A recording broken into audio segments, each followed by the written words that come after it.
if your textbooks, research papers, and theories weren't just for the mind, but gateways to inner calm? Tonight on Inner Peace Better Health with Saima, we welcome the brilliant and multidimensional Laura Alyn, artist, scientist, author of 10 books, and host of the Ground Spirit podcast. Laura's work bridges the inner world of intuition and emotion with the structured outer world of knowledge and academia. This episode invites you to see learning as a healing practice, research as a revelation, and education for as a tool for deep spiritual alignment. So, Laura, you have such a unique blend of artist and academic. So, when did you realize that scholarly work could actually lead to inner peace? Yeah, thank you so much for the question and thank you for having me on the show. So what how I started was with my dissertation. I Mm-hmm. really wanted it to incorporate all of the different subjects because growing up, people have their favorite and have the subject that they hate, and most of the time they hate math. And I really wanted to make that bridge and see how every academic subject is useful. So I started this journey of, well, how is it useful? What is the real purpose of education? I don't think the purpose of education is to get a better job or to advance societally. It has to come from within. And so I went all the way back to ancient Greece where they started just investigating their outer world and found a lot of similarities with the inner world. And so from there, I learned about the macrocosm and the microcosm, how we have a whole universe within our own body. And so by learning about the body, we're learning about that universe. And by using that, by learning about that universe, then we learn about ourselves. So it's with that ancient proverb of as above, so below, that everything repeats itself. And we see that in math with fractions. So I just kept learning more and more and more until I was able to distinguish the different parts of ourselves. And it came down to the soul, mind, spirit, and body. And that's where my research is heading. It's really refreshing to hear that knowledge doesn't have to be cold, it can be soulful, even sacred, right? Mm-hmm. Exactly. Now, how can someone begin using their academic work or studies as a path to self discovery rather than stress or burnout? Yes, definitely. It has to do with your intuition. So your intuition will lead you to the different challenges that come up in life to then be able to learn for yourself. And so we can use the academics. So let's say that you really enjoy history. So you love reading about history, you love learning about history. So what specific time period of history really stands out to you? And by doing that, then you can learn, okay, how is this, let's say it's a war, the Vietnam War, let's just say. How does this war, how can it be reflected inside of me? There's a great philosopher, her name is Anne Conway from the 1600s, and she would say that we see war on the outside because there's a war within. And we acknowledge that our hearts want one thing, our minds want another thing. There's this constant war that's happening. So by learning about, like I said, for an example, the Vietnam War, we can start to understand ourselves. And this happens for all subjects across the board. That was just an example with history.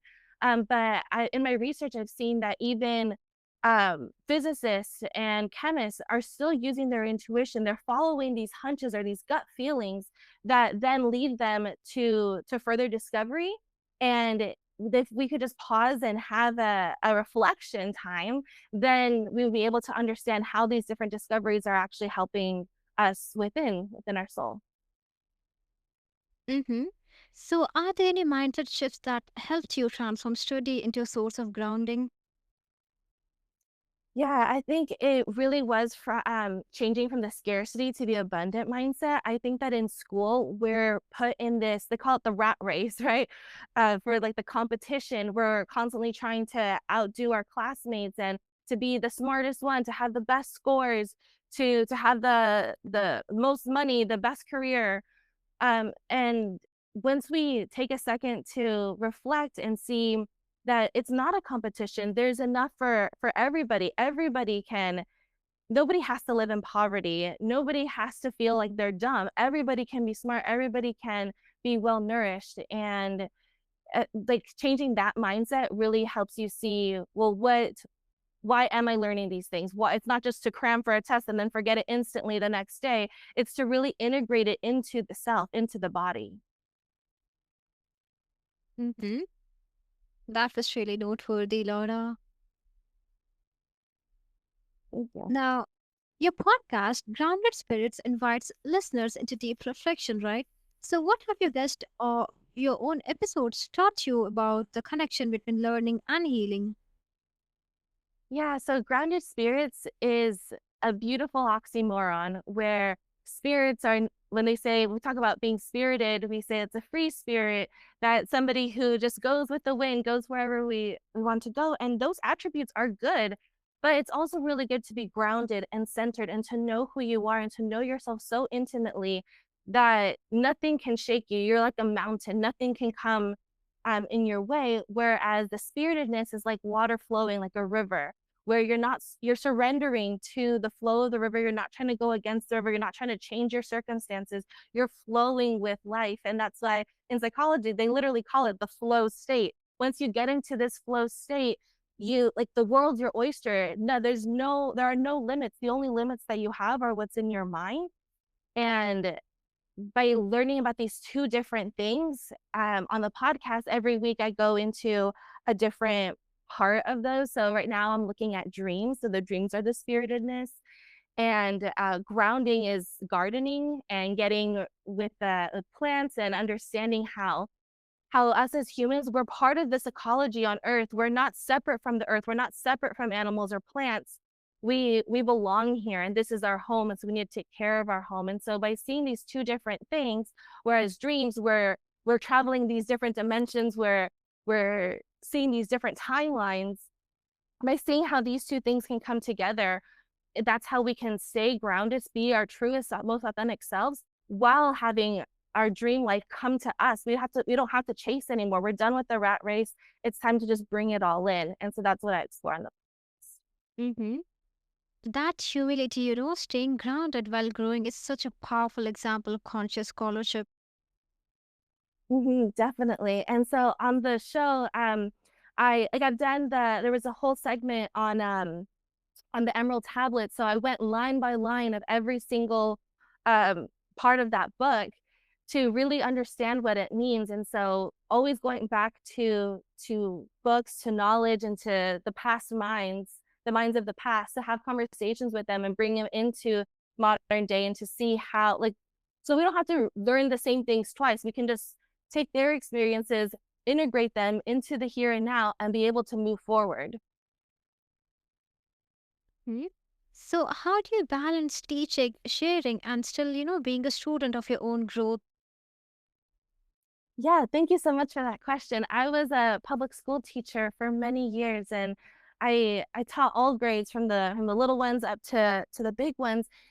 And I noticed that my colleagues, they would just do the same lesson plan every year. They wouldn't change it or learn or find new things. But I was a computer science teacher, so I had to be up on the trends. I had to see, well, what's a new thing that people are learning so I can teach my students.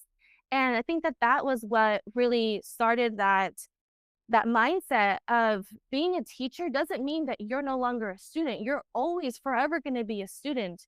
We're all lifelong learners if we choose to be. There's something to be learned every single day. It's just a matter of seeking it and being open to it, opening up your mind, opening up your heart.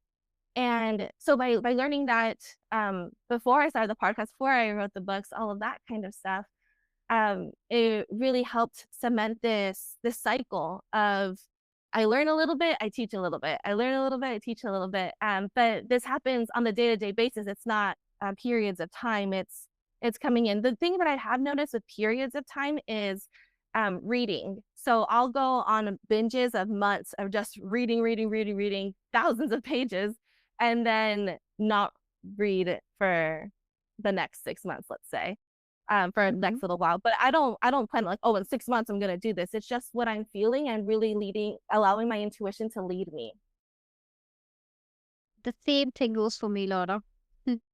Same thing, exactly. It's awesome.